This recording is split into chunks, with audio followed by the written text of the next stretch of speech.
చిత్తూరు జిల్లా బంగారుపాలెంలో మంత్రి నారా లోకేష్ పర్యటించనున్నారు.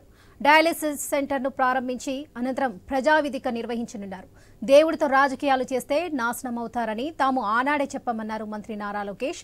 తిరుమల లడ్డు తయారీలో జంతువుల కొవ్వును వినియోగించడం పట్ల మండిపడ్డారు. తాము పక్కా ఆధారాలతో మాట్లాడుతున్నామన్నారు.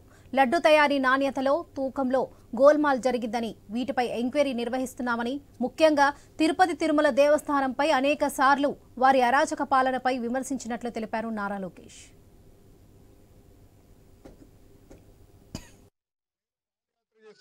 చంద్రగిరి నియోజకవర్గంలో ఏడుకొండల వైపు చూసి ఆనాటి ముఖ్యమంత్రి జగన్మోహన్ రెడ్డి గారు చెప్పా, ఏడుకొండల జోలికి వెళ్లొద్దు, మీరు సర్వనాశనం అవుతారని. కానీ వినలేదు. అక్కడ కూడా ఎప్పుడు లేని విధంగా అవినీతి చేశారు. దాంట్లో భాగంగా కల్తీ నెయ్యి వాడటం జరిగింది. తెలుగుదేశం పార్టీ అంటే ఎన్డీఏ ప్రభుత్వం ఏర్పడిన వెంటనే కొత్త ఈఓని నియమించి ఈఓ గారికి అన్ని పవర్స్ ఇచ్చి మొత్తం ప్రక్షాళన చేయండి వ్యవస్థల్ని. గతంలో జరిగిన పొరపాట్లు జరగకూడదు. నెయ్యి టెస్ట్ చేయండి, బియ్యం టెస్ట్ చేయండి, కూరగాయలన్నీ టెస్ట్ చేయండి, నాణ్యత మనం మెయింటైన్ చేయాలని చంద్రబాబు నాయుడు గారు ఆదేశాలు జారీ చేసి పంపిస్తాం.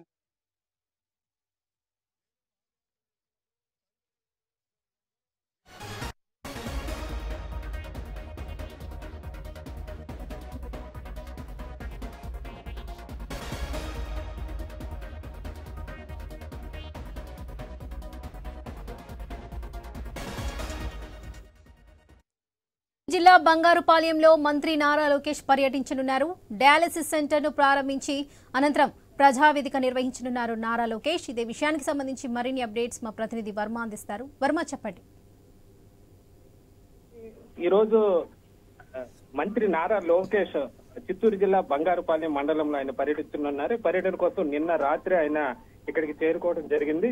కాసేపటి క్రితమే ఇక్కడ పబ్లిక్ తో కూడా ముఖాముఖి కార్యక్రమంలో పాల్గొన్నారు. మరి కాసేపట్లో బంగారుపాలెం ఆరోగ్య కేంద్రంలో నూతనంగా ఏర్పాటు చేసిన డయాలసిస్ కేంద్రాన్ని ఆయన ప్రారంభిస్తారు. అలాగే 30 పడకల నూతన భవనాన్ని కూడా ఆయన ప్రారంభిస్తారు. గత పాదయాత్రగా వచ్చిన సమయంలో ఎన్నికల ముందు ఆయన ఇక్కడ డయాలసిస్ పేషెంట్లను చూసి చెల్లించిపోయి ఇక్కడ డయాలసిస్ కేంద్రాన్ని ఏర్పాటు చేస్తామని చెప్పి హామీ ఇచ్చారు. మొత్తం ఇక్కడ 72 మంది డయాలసిస్ పేషెంట్లు ఉన్నారు. వాళ్ళందరికీ ఉపయోగపడేలాగా కూడా ఈ కేంద్రం ఉంటుందని కూడా చెప్తున్నారు. అలాగే ఇప్పటికే ఉమ్మడి చిత్తూరు జిల్లాలో 6 చోట్ల డయాలసిస్ కేంద్రాలు ఉన్నాయి. ఇప్పుడు 7వది ప్రస్తుతం బంగారుపాలెం మండలంలో ఏర్పాటు చేయడం కూడా జరిగింది. ఇవన్నీ మొత్తం కూడా ఇప్పటికే డయాలసిస్ రోగులకు టీడీపీ ప్రభుత్వం వచ్చిన తర్వాత 10,000 పెన్షన్ కూడా ఇస్తున్నారు. అదనంగా ఒక్కొక్క డయాలసిస్ చేయడానికి ఒక్కసారి చేయడానికి 2,500 ఖర్చు అవుతుంది. దీంతో పూర్తి ఉచితంగా వీటిని ఏర్పాటు చేస్తున్నట్లుగా కూడా ఇక్కడ అధికారులు కూడా చెప్తున్న పరిస్థితి అయితే ఉంది. అలాగే ఈ కార్యక్రమం అనంతరం మళ్ళీ కూడా ఇక్కడ ముఖాముఖి కార్యక్రమంలో కూడా లోకేష్ పాల్గొనడం కూడా జరుగుతుంది. గతంలో ఏదైతే పాదయాత్రగా వచ్చినప్పుడు ఈ బంగారుపాలెం మండలం కానీ ఈ ప్రాంతంలో ఏదైతే హామీలు ఇచ్చారో వాటి అన్నిటిని కూడా అమలు చేస్తామని చెప్పి కూడా లోకేష్ చెప్పడం కూడా జరిగింది.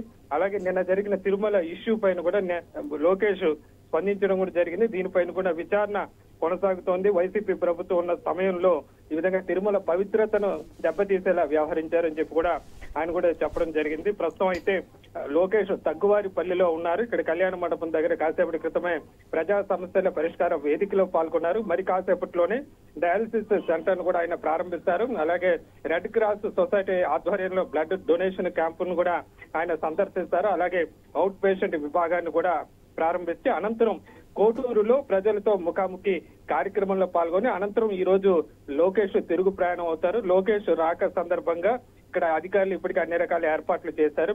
ఇక ఎమ్మెల్యేలు, ఇతర ప్రజాప్రతినిధులు కూడా ప్రస్తుతం ఇక్కడికే చేరుకున్న పరిస్థితి అయితే ఉంది. Varalakshmi. Right Varma, thank you.